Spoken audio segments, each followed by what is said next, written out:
So, good evening everybody and welcome to tonight's session, the first in our two-part Harvest Ready series.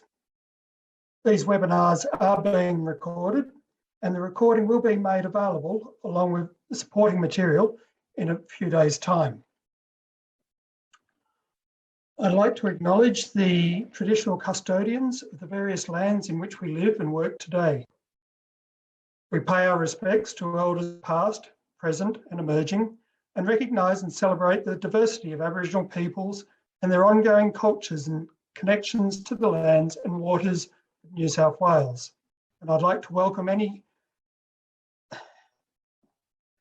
Aboriginal people who are in attendance with us tonight. I'd now like to introduce James Jackson, the President of New South Wales Farmers, to open the webinar. Thanks very much, Charles. It's been a tumultuous year, hasn't it? All sorts of things are happening with us, but certainly harvest is a very busy time. And, with this particular harvest, with the labour shortages and whatnot, I think, safety has certainly got to be top of mind. Safety's been in the DNA of the New South Wales farmers for some time. It is a very dangerous profession and it is critical that we keep our people alive. In a normal year, New South Wales farmers would be working alongside some of the agencies represented here tonight within your regions to help you bring the latest information you need to achieve a smooth harvest.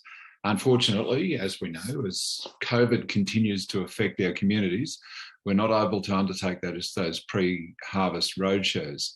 Instead, we've come together tonight for this webinar. So harvest is a stressful time and you've worked all year to bring the crop to this point and managed many factors beyond your control. I'll not pretend to tell you that this coming weeks will be easy. However, being as prepared as you can be by having some plans in place when things don't go smoothly is at least take some of the stress, can be eased right at the start. So I'd like to welcome you to this inaugural event for the Farm Safety Advisory Program, which New South Wales Farmers is proud to deliver. The program is free for all farming businesses operated in New South Wales with fewer than 50 employees and aims to assist businesses develop, implement and or improve on effective workplace health and safety strategies, policies and procedures. Over the coming months, you will see the program rolled out across the state with online and COVID permitting face-to-face events and farm visits with the support of the New South Wales Government. This is a free program, so thank you and back to you, Charles.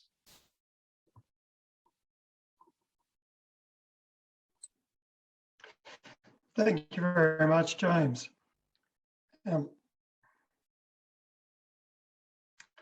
I might just move on to the next slide, please.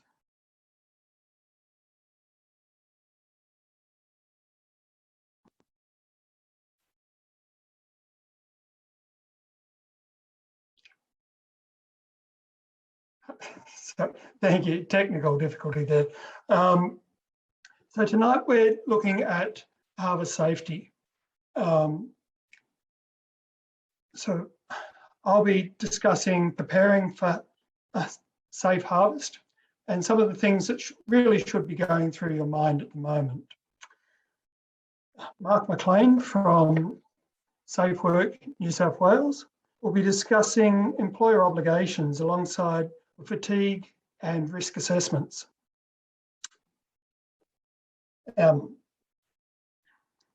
Sorry, I made a mistake. And we'll continue throughout the evening with electrical safety, transport safety, and employer conditions. At the bottom of your screen, you'll see, if you hover the mouse over it, you'll see there's a chat and a Q&A function. If you'd like to ask any questions throughout the night on the Q&A button, we'll answer those questions at the end of the evening during a question and answer session. If we run out of time during the question and answer session, we will endeavour to answer those questions in the coming days via email and have those answers alongside the webinar when we post that.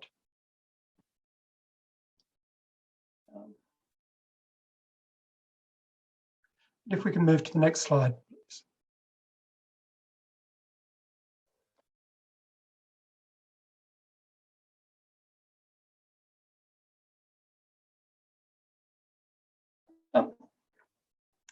So at this time of year, as harvest is becoming very imminent, what makes the difference between a smooth and a harvest that's running in confusion? Often it's having the right plan in place beforehand. Why do we need to plan? Because it takes confusion out. It allows people to know, your staff, your family members, to know what's happening and when it should be happening. So who's doing what tasks and when do they need to be done? Have you written the plan down and shared it, whether it be on a whiteboard or on a piece of paper, and you've taken photos and shared it to the relevant staff members? Why should we write it down and share it? If something goes terribly wrong and you as the main decision maker throughout the harvest operation is unable to continue for whatever reason, harvest can still go ahead on your property because those that are left can see what your plan was and pick up the reins and move on. Everything that we do as farmers, we've got a very good handle on what we do. But have you written down the essential contacts that you need throughout this harvest period? If you've got who the contacts are and their phone numbers written down, other staff members and family members can make those contacts if for some reason you're not available. And being able to share, consulting with your staff, consulting with contractors as they come on through the property allows everybody to understand what's going on and helps reduce the confusion that's happening throughout the operation. Because it can get twisted, it can get messed up. But the more we have in place prior to starting harvest, the smoother it should go if things don't go as we planned. Next slide, please, Andrew.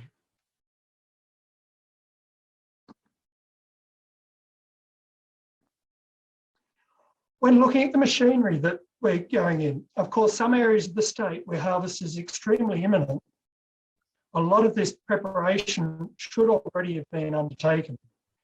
Are the machines you're using fit for what you're doing? Do the machines have the appropriate safety screening on them? Are you trying to use obsolete machinery that's falling apart? Or have you used the time in the build-up to harvest to have that maintained or replaced? Are the manuals available for staff members to look at them?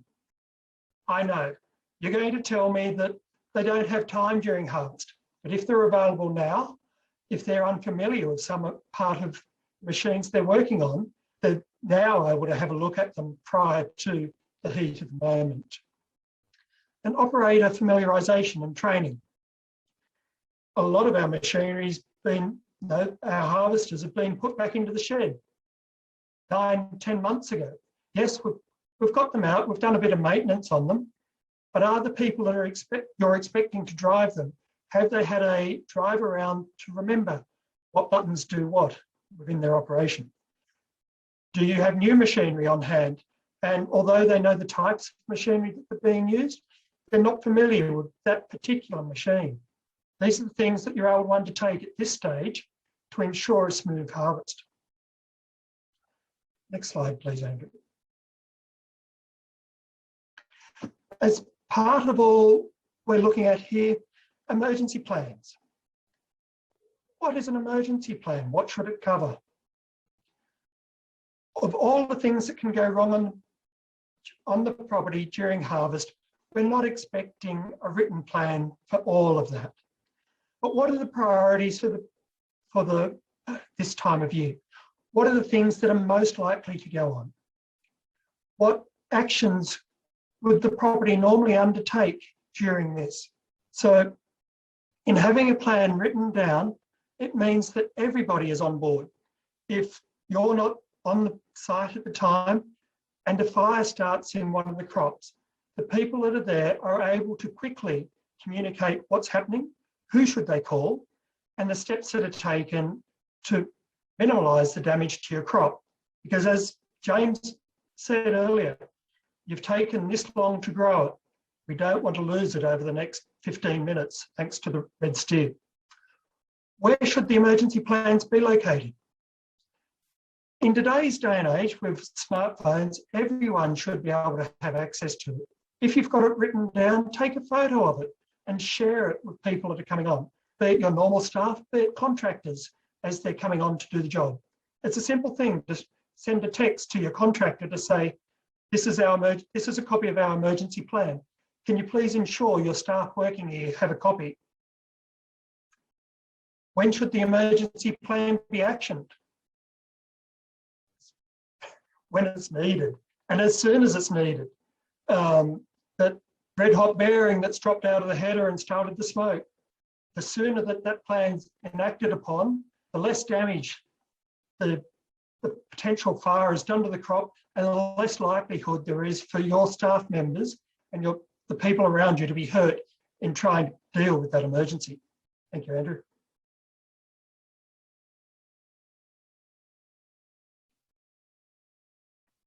Next slide, please.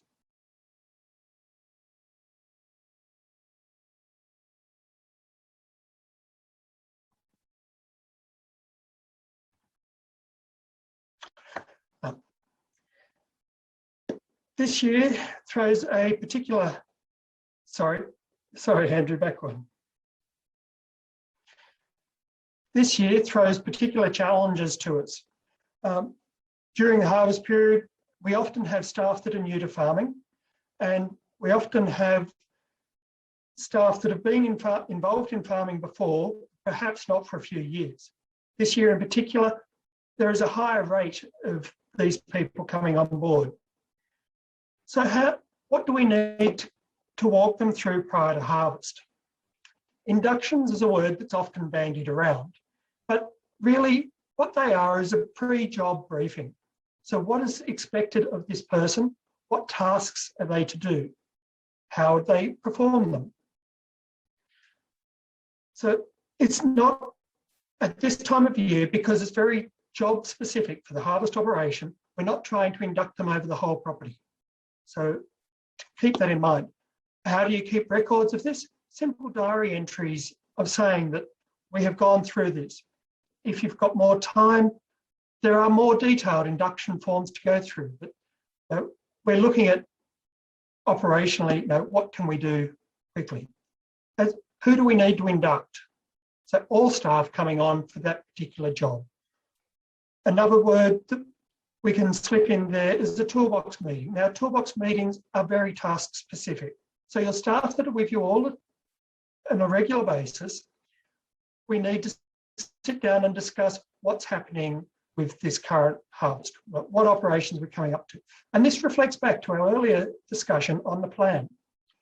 Staff that are not your regular staff, be it new employees for the job, they get a more thorough induction because you need to go through more steps with your emergency plan and a more detailed explanation of what's happening.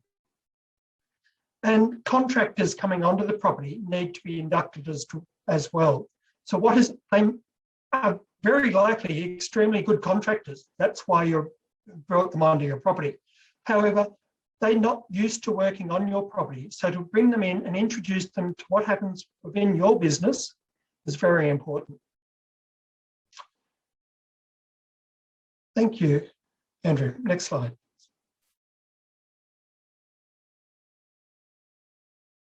So I'd like to now introduce Mark McLean from Safe Work New South Wales for the next topic.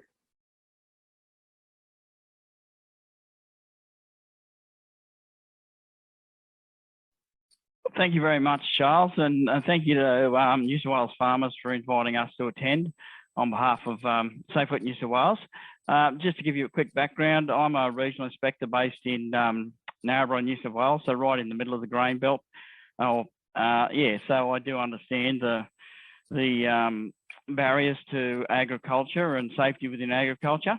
Now, onto the subject, responsibility. So I hate talking about acts and legislation and regulation, but what it says is you have the primary duty of care to ensure the safety and well-being of all workers, and that includes contractors, subcontractors, contract harvesters, contract sprayers.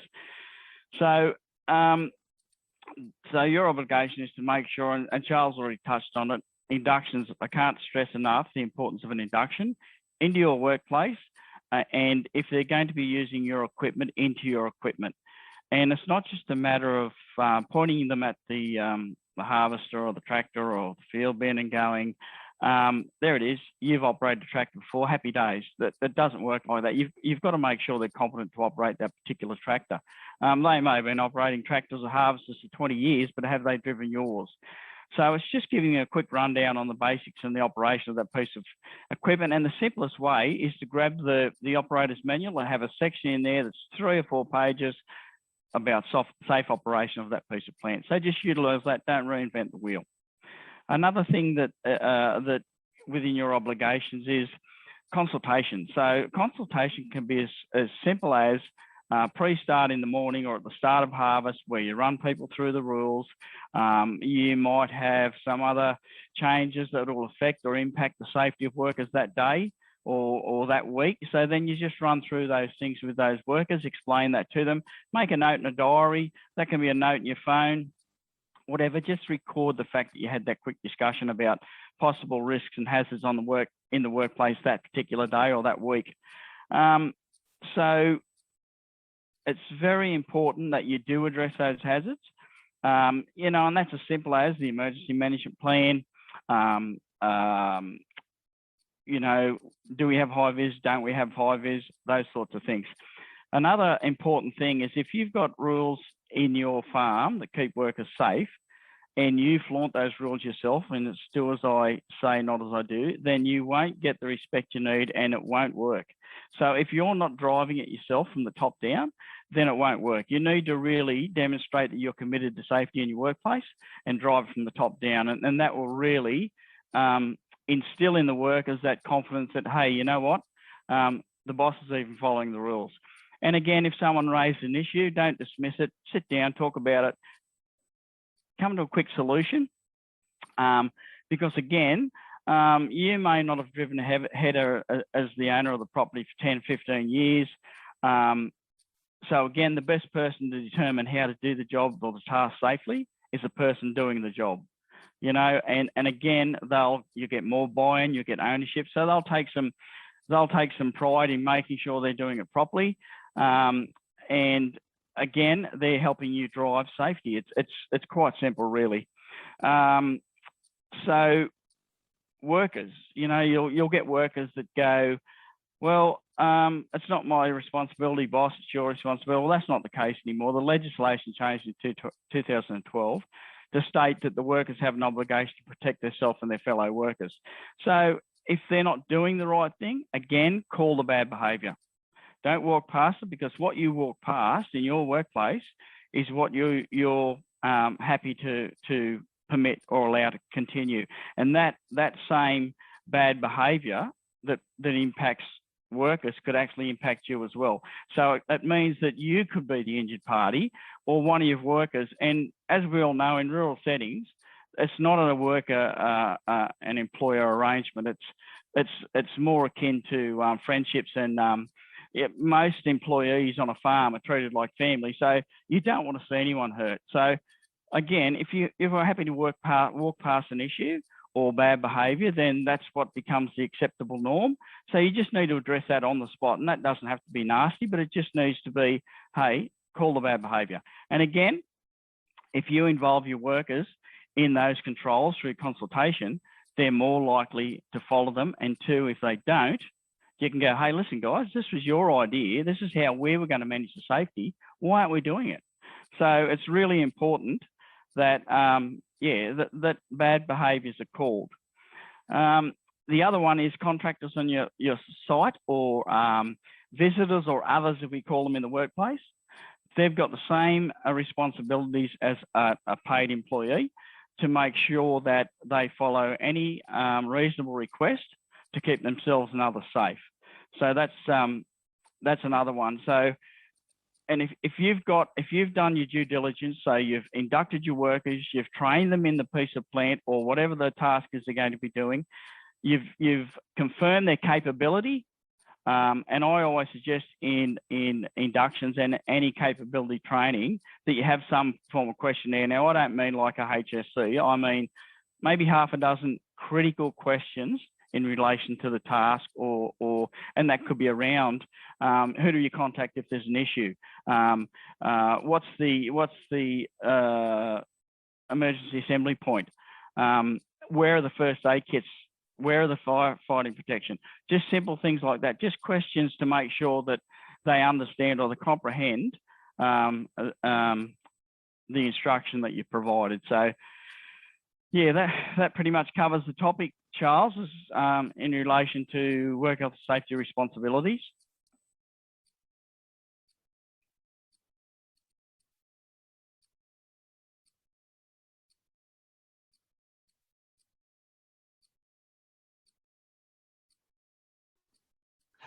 Thank you very much, Mark. Sorry for that slight technical difficulty on my end.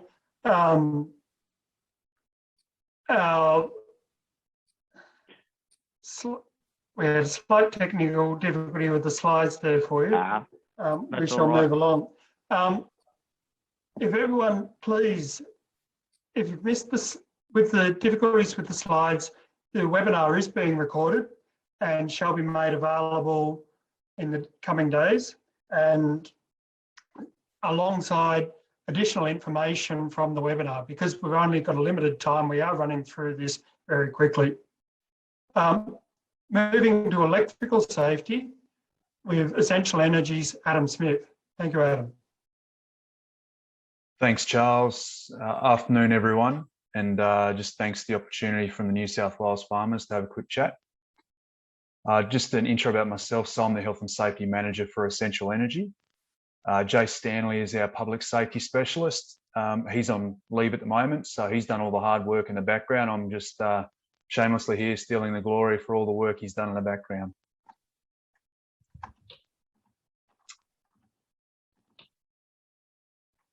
And, just trying to move to the next slide.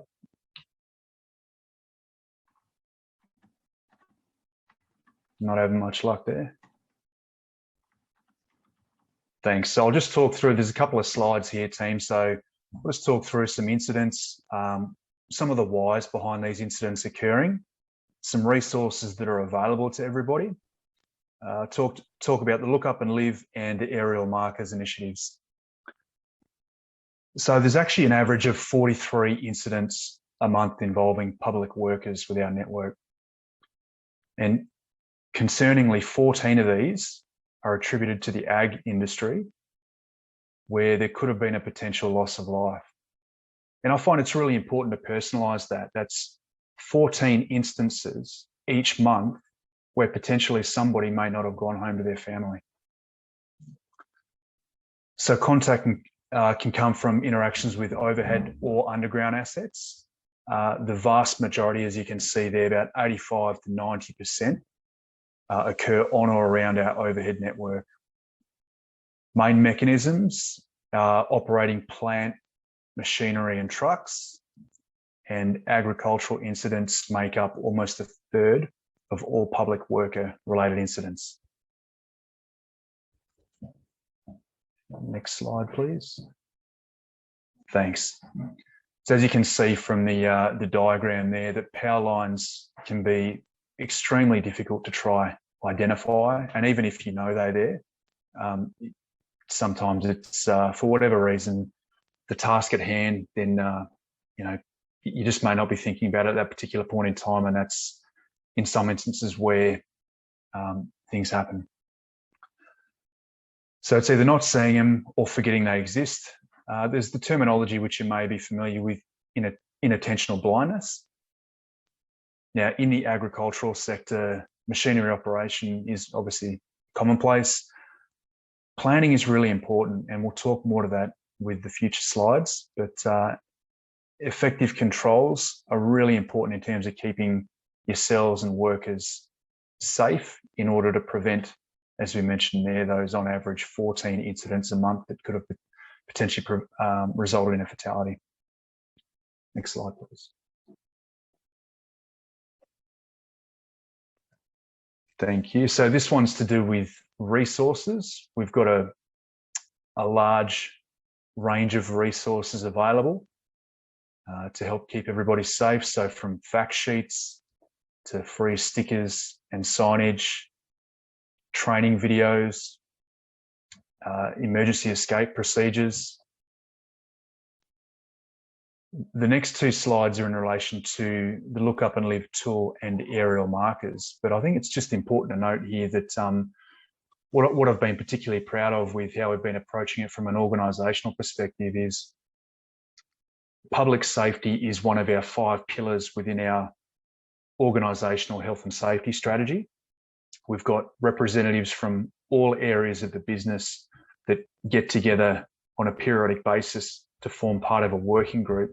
And it's got support and sponsorship right up the way to the executive level. And there's been some really great work, again, from all areas of the business, corporate comms inclusive, in terms of helping progress the level of maturity to where it is today. So the slide before this one was talking about Look Up and Live. So please, if you haven't got this downloaded on your phones, I really encourage you to do so and get the word out. This is a great app. It's actually won national awards, really user-friendly. You can very easily identify the location of overhead or underground at particular property or locations. No cost. It's very intuitive. Searches in real time, overlays onto maps. Yeah, if you're not using it, please, I encourage you in terms of planning for work. Thank you. Next one, please. And another achievement from the organisation is the aerial marker initiative. So we showed a couple of slides earlier how difficult it can be, and I know I'm preaching the converted with seeing power lines. So these aerial markers are readily available, and I'm really pleased to hear that they've been taken up on there's been a greater uptake than what we initially anticipated. So the intent behind these are to make power lines more easily visible on property. And if you haven't seen these before, they're excellent. They spin around and they really catch your eye. So highly effective. Suitable for overhead power line markers, as you can see on the bottom right there. The aerial marker program. So it's free installation of markers on the property, and the only cost associated is with the marker itself. We've partnered with SafeWork New South Wales, and the cost of the aerial markers are actually included in the small business rebate. So if you're eligible for that rebate, there's the opportunity to utilise some of that money towards the cost of the markers. If it's something that you're interested in or finding out a little bit more about, again, you can jump on the website.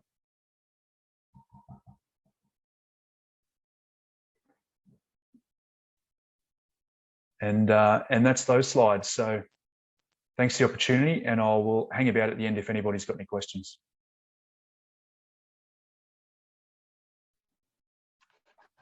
Adam, just before you go, we've had a very good question come in with regards to the app and markers. Are they just for within New South Wales, or the identification on the apps? Is that New South Wales specific, or does it spread further? It spreads further, actually. It was initiated by in Queensland by a guy by the name of Cookie, and he actually won a who's Jace's equivalent in another organisation. He actually won a national award for it. So Cookie's got a mission to try and get all states uploaded on that app, but it's definitely Queensland, New South Wales in particular, and I think he's working towards WA at the moment. Thank you very much. And there are some other questions coming in, thank you, and we'll answer those towards the end. I'd like to introduce Julian Teach from Transport New South Wales. to discuss some of the essential things as we move into harvest.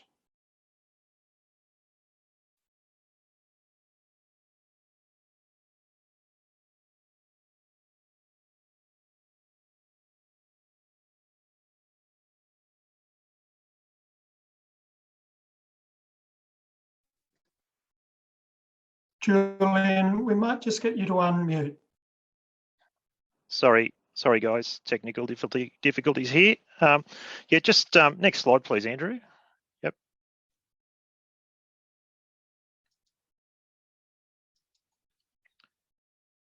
Okay, next one, Andrew. Yep. So all these vehicles that you see here in front of you here are considered to be Class 1 agricultural vehicles, either dedicated vehicle or vehicle combinations. And I want to talk now about the access notice that these vehicles can operate on the road network with. So on this slide here, this shows the at the top of the page, the National Class 1 Agricultural Vehicle and Combination Mass and Dimension Exemption Notice. This was released about 18 months ago. It now is the primary notice for agricultural equipment to move on the road network. The 4 notices underneath that, New South Wales notices, have now expired and they're covered under that national notice. Next slide, Andrew. Okay, so some of the dimension allowances under that notice, you can see here on the chart, it's split into, if we look at the second row down, we can see zones 1 through to 5. And depending upon where you're located in that network, depends upon the allowable dimensions that you can operate under. So typically zone 1 and zone 2 are urban areas. Zone 3 is probably what we know as the old eastern zone. Zone 4 and 5 are probably what we know as the western zone. So next slide, Andrew. This is typically the mass allowances under the notice. So I won't go through each of them, but the top one there alone highlights the fact that an axle fitted with 2 tyres with a width up to less than 16 inches, or 406 millimetres, has the ability and have a rating of 10 tonne. If it's on a tandem axle group, it could be 20 or 27 tonne on a triaxle. So once again, there's a lot in this, and it's more a case of sitting down and determining where your equipment sits with it. On to the next slide there, Andrew. This is what the operator's guide looks like. This is published by the NHVR, as is the notice. And this contains all the pertinent information. It's available on the NHVR website, and it contains all the conditions around operating under the notice. Next slide, Andrew. Okay, there is one exception here, that if you're working with equipment which exceeds 6.5 metres in width, then there's a requirement now under the notice to complete an agricultural vehicle route assessment. That route assessment then needs to be carried in the vehicle that's towing or being propelled on road, and that's basically so that it could be assessed at a time by an authorised officer if required. Next slide, Andrew. This is a bit of a look at the online agricultural heavy vehicle zone map that lives on the NHVR website. You can see down the legend on the left-hand side, it's colour-coded from zone 1 to zone 5 at the bottom. So the darker green area on the map behind there is the western zone. The greeny yellow colour and the more yellow patches in the middle are what we know as zone 4 and zone 3. And then the urban area you can see in the purple. So once again, when you go to this map online, it actually will tell you what your dimension allowances are in that area. Next slide, Andrew. Okay, so tow mass ratio restrictions are in place for agricultural combinations. An agricultural combination operating under the notice may only include a maximum of 2 implements and/or trailers being towed. The tow mass ratio means that the ratio of the mass of the towing vehicle to the combined mass of the towed implements or trailers when all the vehicles are connected as part of an agricultural combination. Next slide, Andrew. Some of the conditions of operating on road are around a list of things. Firstly, here under Schedule 8 of the mass dimension loading there's a requirement there that lights meet a particular standard. The most important thing to highlight here is that strobe lights are not acceptable. They need to be of a rotating and flashing type, and must have a certain flash rate and have a certain light intensity. So there is a requirement on that to be carried. That's to be used on the vehicle itself and on the pilot or escort vehicles that may be used in conjunction with it. And next slide, Andrew. Warning signs. Warning signs on a Class 1 heavy vehicle must be at least 1,200 millimetres long and 450 millimetres high and fitted horizontally. Okay, the sign may be split into two parts if need be, and each part must be fitted at the same height as the other. The lower edge of the warning sign must be above the bottom of the bumper bar, or if there is no bumper bar, at least 500 millimetres above ground. Next slide. Warning devices. An agricultural vehicle or agricultural combination wider than 2.5 metres or an agricultural combination longer than 22 metres must have a warning light attached to the highest point on the roof, and a warning sign must be attached to the rear of the agricultural implement being towed by a tractor. Next slide. So this now relates to the pilot vehicles. An agricultural vehicle or combination wider than 3.7 metres but not wider than 4.5 metres must be accompanied by at least one pilot vehicle if any part of the terrain in which it is being used limits clear view of 500 metres or it's being used on a major road. A little bit more about the pilot vehicles. An agricultural vehicle or combination wider than 4.5 metres must be accompanied by at least one pilot or must have two pilots if any part of that terrain limits visibility to 500 metres or less, or it's on a major road. Other requirements of pilot vehicles are that they've got to have at least 4 wheels, a GVM of no more than 4.5 tonnes, a warning sign attached to its roof, and a warning light attached above or below the warning sign or at each side of the sign. So it's quite specific. So just highlight there. So unacceptable would be signs that are just tied across the front of the bull bar. Obviously, it's about exposure to the traffic and highlighting and warning traffic of what's coming behind it. Note there that the rear pilot vehicle in a 2-pilot movement, so we're talking something over 4.5 metres wide, you can use small trucks up to a GVM of 6.5 tonne. Next slide, Andrew. So it is a requirement that when pilot vehicles are working with an oversized or accompanying an oversized vehicle, that the headlights are on low beam, and the pilot vehicle must not tow a trailer or carry goods. It can carry oil, fuel, grease, spare parts and so forth accompanying the use with that machine. That's acceptable. And over to the next slide, Andrew. There's some details there about signage. It's quite specific. Signs have to comply as far as height and width. You are allowed to have cutouts at the bottom of the signage there, 150 by 100 to allow for recesses for flashing light mounting. Yep, and that's the standard. And the last but not least, when signage is mounted on the roof, maximum raked angle backwards of 200 millimetres. And that's it for me, Andrew.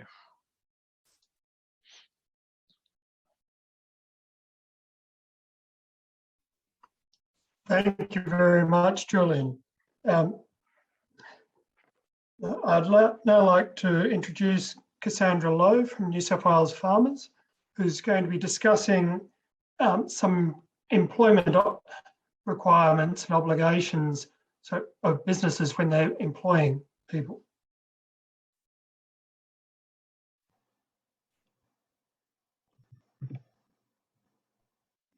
Good evening, everyone. So briefly tonight, I'm going to cover off on contracting arrangements versus employment, briefly touch on types of employment, pay arrangements for employees, and how provision of non-monetary benefits like accommodation and meals should be factored into a pay arrangement with an employee. First off, I'm just going to cover off on when you should be engaging someone as an independent contractor. Really, whether someone should be engaged as an independent contractor rather than an employee depends on the totality of the relationship. If, for example, you have someone who's just an individual they have an ABN, perhaps they're a sole trader, but they're providing labour only. Typically, that individual should be engaged as an employee. So they're paid at an appropriate rate of pay, they're paid super, taxes deducted, and the amounts paid to them are included in your workers' comp policy. A true independent contractor, on the other hand, is someone who's running their own business. They can delegate work to other people, so there'll be a number of workers engaged by that business who they can delegate the work to. They're perhaps providing heavy machinery or equipment to get a particular task done. And they're responsible for engaging and paying all of the workers employed by that business. And typically these businesses are also companies, proprietary limited companies. So what I would suggest is that if looking at that, making that assessment first up before deciding whether to engage someone as an independent contractor, make sure that they are truly falling within that category. If you do have a true independent contractor coming, it would be recommended to have a written agreement. Having an oral or a verbal agreement, there is more risk involved in that. The written agreement would cover off on the arrangement for the work, payment, what will be done, for example. Even if you don't have a written agreement, there is a document called a subcontractor statement that you can have the contractor complete. Essentially, this subcontractor statement, it's putting the responsibility for workers' comp, remuneration, it's putting that back onto the contractor to have that responsibility. They're declaring responsibility for that. So there are a few useful links if you're not sure whether someone should be engaged as an employee or a contractor.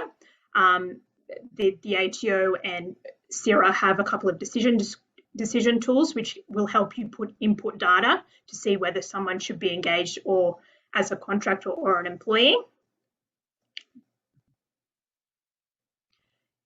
When you've made that assessment whether you're engaging someone as an employee, the next step is deciding what type of employment. Typically for harvest, most employers are engaging casuals who are paid by the hour. Casuals receive a 25% higher rate of pay because they don't get any leave benefits. That 25% loading compensates because they don't get those leave benefits or a particular guarantee of work each week or each day. It is still possible during harvest time to engage someone on a full-time basis. A full-time employee is typically engaged to work 38 hours per week, but they do have leave benefits, which would mean even if they're engaged for a short period, once that harvest work is finished, there would be an amount of annual leave to pay out on their termination if it hasn't yet been used.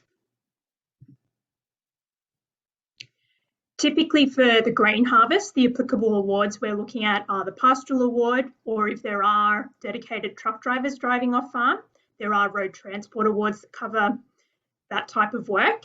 And the applicable award sets out those minimum rates of pay and conditions, including when overtime rates apply.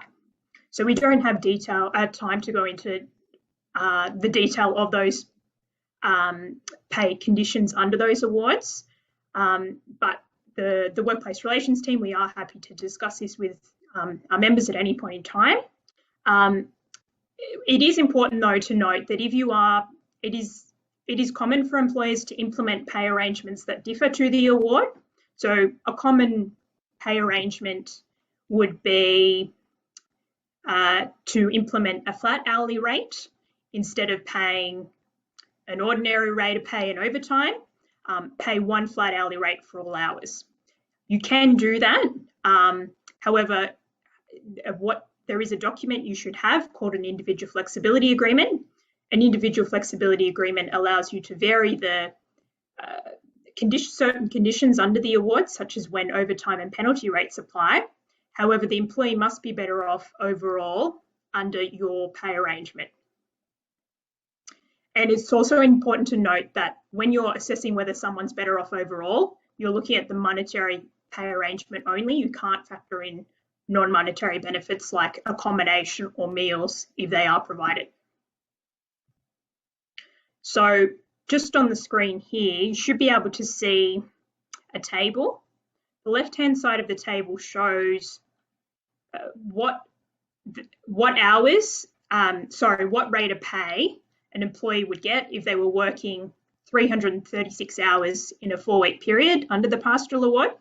That assumes someone would be working 12 hours a day, 7 days per week.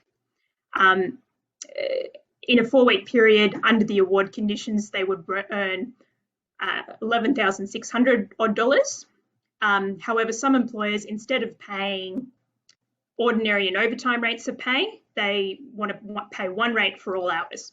So the calculation on the right-hand side shows that to pay one rate for all hours for a casual level 5 senior station hand, you would need to implement a flat hourly rate of $34.53 per hour. That rate is high enough to compensate for those award conditions. This calculation on the screen only shows for a senior station hand. For more junior roles under the pastoral award, the flat hourly rate would be lower. And again, we can assist in our members with having these discussions and implementing similar types of pay arrangements and formalising it in writing. So briefly, before I mentioned with non-monetary benefits, that can't form part of your better off overall test if you're paying a flat hourly rate, for example. With non-monetary benefits, they do need to be specified in writing, and non-monetary benefits can't be deducted from wages or used to offset minimum award entitlements unless they're specifically agreed in writing and for the employee's benefit. So what that means is you can deduct an amount from an employee's wage, say, for example, for rent, if you provide accommodation. However, the way that pay arrangement needs to be structured is that you need to pay an appropriate hourly rate of pay for each hour worked. So that could be the award rate of pay and award overtime when they're working those long hours. Or you can have a flat hourly rate, provided that under that flat hourly rate, they're better off and you have that individual flexibility agreement in writing. And you can then deduct an amount for, say, accommodation or other non-monetary benefits, but it needs to be a reasonable amount and you need to have that separate deduction agreement. So, for example, then their pay slip showing you're paying the right amount and then you're deducting a particular amount and you have a separate written deduction agreement with the employee where they've signed off on and agreed to this amount to be deducted for the non-monetary benefit provided, like accommodation. Under the pastoral award, there is something called a with keep rate, which is there is no deduction agreement required to deduct the with keep rate of $133.52. However, you do need to be providing both the meals and accommodation, and some employers would say, well, that's not even enough to cover the cost of the accommodation. So you can have a separate deduction agreement, say for the accommodation, for the rent, but you just need to have that written agreement and make sure you're paying appropriate rates of pay.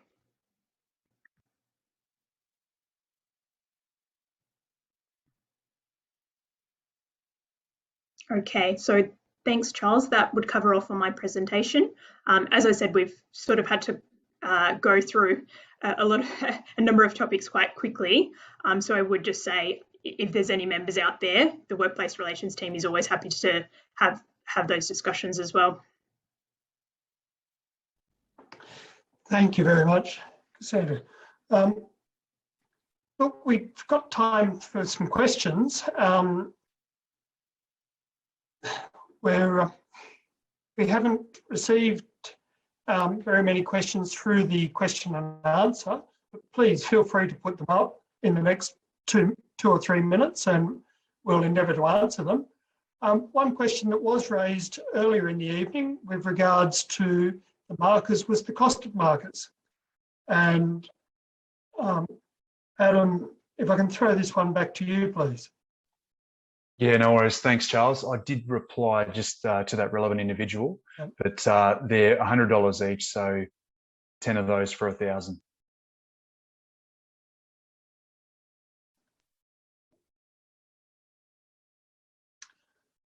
And a question has just come up regarding the slides, difficulty in reading them through overlap, and often our internet connections can play a little bit of havoc beyond the normal technical difficulties that we can experience.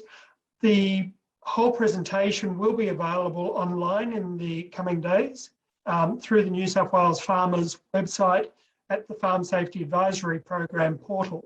And that's for all participants, not just New South Wales Farmers members. If you go to the New South Wales Farmers website, click on the Farm Safety Advisory Program and click on resources, that'll be the landing location for the webinars. We will be sending out an email to all participants in the coming days when that's been prepared to put on.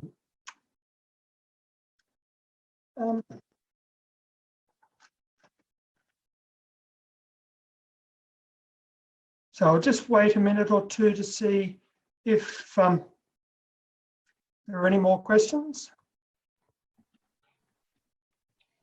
Charles, hello everyone, good evening. It's Grace from New South Wales Farmers, the Workplace Relations Director. I'll probably assist with the Q&A session, if that's okay. Mark, there's a question submitted by Kate Sutherland. The question is whether you can clarify the response, should there be an accident on site, who bears responsibility? Is it the most senior employee on site? If you can attempt to answer that, because obviously that depends on a case-by-case basis following an investigation, but if you can address that, the questions on a preliminary basis, that would be appreciated. Thanks, Mark.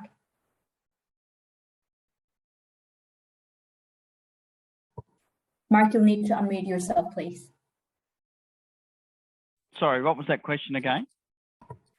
Should there be an accident on site, who bears responsibility? Is it the most senior employee on site? Okay, yeah, so in relation to an incident, if there is one, that is part of the responsibility. So determining who is responsible for reporting. So generally the farm owner will PCBU, but the farm owner should be the one making the report, and it should be as soon as practical. So, 2 or 3 days later is not acceptable. What should happen is you should isolate the incident site, contact us immediately on 131050, and then we'll, if it's a notifiable incident, so you understand what a notifiable incident is. So it's a death or if someone's rendered unconscious, a severe laceration, that's a really hard one to determine. So if someone gets an electric shock, regardless of whether or not they're electrocuted, if they get an electric shock, that's a reportable incident. And we'll talk about this in tomorrow's presentation. But COVID-19, so if you have someone turn up the farm, a contractor or worker, they have COVID-19, and then it's determined through testing that they definitely have it, then that's a reportable incident to Safe Work New South Wales as well. So it should be to your workers' comp provider within 48 hours, to us as soon as practical. So what we'll do then is you report it. We'll determine whether or not we can release the site. Depending on the severity and the equipment involved, we may not release the site immediately until an inspector gets there. We'll endeavour to get an inspector there as soon as possible. And normally, if it's severe enough, it'll be pretty much immediately. So yes, and if we do decide to release the site, then we'd say get some photographs and those sorts of things, continue on with harvest, and then we'll get there. But yeah, so the most senior person, preferably the owner of the property, if not the farm manager. If there's no supervisor there at the time, someone needs to report it, and that needs to be made quite clear at induction. Or if, so if the farmer needs to make sure to the workers that if I'm unavailable, you need to contact 131050 to report an incident that is notifiable. If you go to a website, look up notifiable incidents, it gives a clear determination there of what and what isn't notifiable. An uncontrolled fire. So if you had a harvester catch a light, you're doing chickpeas, harvester catches a light, that's an uncontrolled fire in your workplace, it's a reportable incident. Uncontrolled spill, so chemical, diesel spill, and we're not talking a litre on the ground, we're talking a substantial spill, then that is also reportable. An exposure of chemical, or a person being exposed to a chemical, that's a reportable incident.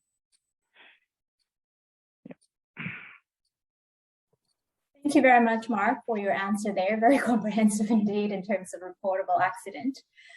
We do have another question. The question is in relation to whether farmers are able to paint the lower 2 meters of power poles in reflective paint.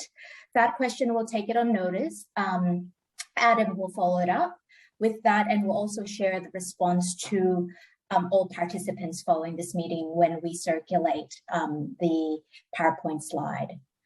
On that note, considering that there are no further questions that's been submitted, I'll hand it over to Charles for concluding remarks, as well as a reminder that there's another second series of this webinar tomorrow. Hand over to you, Charles. Thank you very much, Grace. And of course, as Grace just mentioned, we do have another Harvest Ready webinar tomorrow night, which the focus of is COVID safety. And it's definitely not too late to register for that, or too late to share the notice amongst your networks if you think other people would be interested in coming to it. I'd like to thank all the presenters tonight. It's been a very informative night. It's been a very quick night. And I do apologise for trying to gather all that information and have it delivered to you in an hour. It's been huge, thank you. And all the information from the slides will be made available, as well as other information from the presenters. Information that's supplementary to and works alongside what's being presented tonight will be made available in the coming days. We'll notify by email, and then it will also be on the landing page, as I mentioned before. Thank you very much, everybody. Have a great evening, everyone.